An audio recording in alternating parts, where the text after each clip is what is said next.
నా పేరు రాము. మాది సూర్యాపేట. మా ఫాదర్ నేమ్ కోటయ్య. సూర్యాపేట నుంచి వచ్చాము మేము. ఇదివరకు మాకు సార్ తెలుసు, సునీల్ సారు. ఆయన దగ్గర మేము ఆల్రెడీ గ్యాస్ ట్రబుల్ కోసం అని చూపించుకోవడం పోయినాం. బాగా ట్రీట్మెంట్ చాలా మంచి నెంబర్ పవర్ఫుల్గా ఉంది. అలాగే మా నాన్నకు కూడా అక్కడిక్కడ 2-3 చోట్ల డయాలసిస్ చేయాలని చెప్పారు. చూపిస్తే కిడ్నీ గురించి ప్రాబ్లం ఉంటే చేపిస్తే అక్కడ ఏం మందులతో ట్రీట్మెంట్ ఫస్ట్ నయం అవుతుంది అనుకున్నాం, కానీ కాలేదు.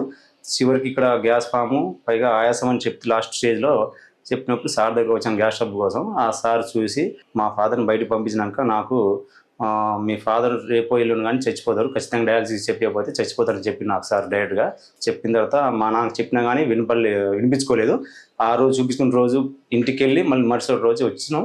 వచ్చిన తర్వాత ఆ రోజు నుంచి మాకు డయాలసిస్ చేపించిన దగ్గర నుంచి ఇప్పుడు 4 రోజుల దగ్గర నుంచి చాలా మంచి ఇంప్రూవ్ అయ్యాడు.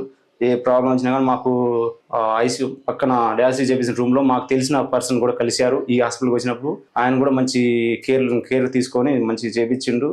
బాగా ఏ ప్రాబ్లం లేకుండా చూసుకుండు. ఇప్పుడు వార్డులో కానీ ఇప్పుడు నర్సులుగా అంటే నర్సులు లేరు ఆ రూమ్లో, పాప బాయ్స్ అలాగే మన వార్డ్ బాయ్స్ వాళ్ళు కూడా వెంబడే రెస్పాండ్ అయ్యారు హాస్పిటల్లో. విజయ్ సార్ వచ్చేసి మనకు కనుక్కున్నారు, మధ్యలో వచ్చి చూసుకున్నారు. ప్రాబ్లమ్స్ ఏమైనా వచ్చినప్పుడు ఫోన్ చేయగానే వచ్చారు. సార్ కూడా వెంబడే రెస్పాండ్ అయ్యారు, చూసుకున్నారు. ఏ ప్రాబ్లం లేదని ఇప్పుడు సార్ని కలవాలనుకుంటున్నాం. డయాలసిస్ చేపించిన దగ్గర నుంచి చేపిస్తే చచ్చిపోతారు అందరు బాగా ఇంప్రూవ్ అయ్యేసరికి పుకారు లేపేసరికి ఇంతవరకు చేయించుకోకుండా ఇన్ని రోజుల వరకు ప్రాణాల మీద వరకు తీసుకొచ్చిన మనిషి ఈడికి వచ్చినాక అందరూ ట్రైనింగ్ ఇవ్వడం వల్ల, సజెషన్ ఇవ్వడం వల్ల చేయించుకోవడానికి సిద్ధమయ్యాడు. సిద్ధమయ్యగానే చాలా క్యూర్ అయిండు.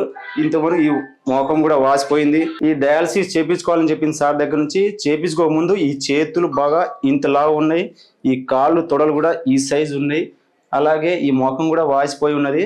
డయాలసిస్ ఎప్పుడైతే స్టార్ట్ చేసామో అప్పటి నుంచి చాలా దాదాపు ఇప్పుడు 4 days పెట్టాం. 4 daysలో 12 liters నీరు అనేది తీసామని చెప్పారు. ఇప్పుడు మన ఫ్రెండ్ మాకు అందులో రూమ్లో ఉన్న నగేష్ అన్న చాలా మంచి రెస్పాండ్ అయ్యి మంచి కేర్ఫుల్ తీసుకొని చాలా నయం తీసులు. ఇప్పుడు కొంచెం మనిషి ప్రాణాలతో బతకగలుగుతాడనే నమ్మకం మాకు కూడా వచ్చింది, ఆయనతో పాటు మాకు కూడా వచ్చింది.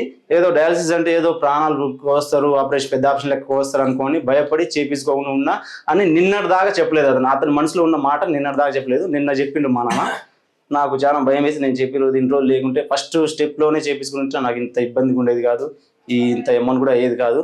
చాలా తక్కువ ఖర్చుతోటే కూడా అమౌంట్ అయిపోయేటట్టు కూడా చూశారు మాకు హాస్పిటల్ సిబ్బంది. మన నగేష్ చాలా మంచి రెస్పాండ్ అయ్యారు. Thank you.